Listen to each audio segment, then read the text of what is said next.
now at 6. The Monroe County Chief Deputy says 3 people were exposed to fentanyl at Sequoyah High School. You are looking at video of the police presence earlier today. That school was put on lockdown. The Chief Deputy says 2 student resource officers and a school nurse were exposed, and a student is now in custody.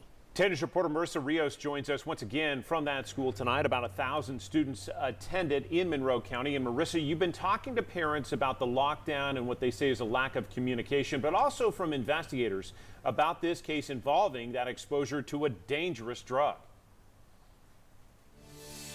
Well, John, Robin, as you mentioned, those 3 adults were exposed to the fentanyl.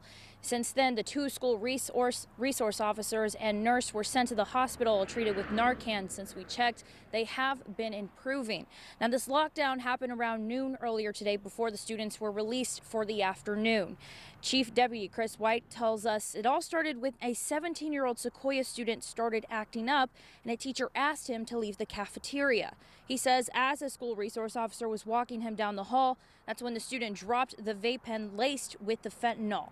The exposure to that deadly drug happened in a room at the school. Again, the 2 school resource officers and the school nurse were exposed to that and then given the dose of the Narcan.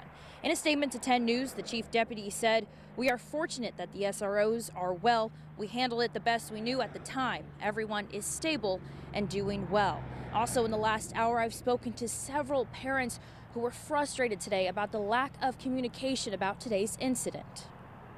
There's been no statement from the school. There was no phone calls today to tell me he was in lockdown or possibly exposed. They wouldn't let me come pick him up. I mean, that's an issue. Our children are just as important as those officers for them to start to do something. This is ridiculous. We should not be going through this with our kids.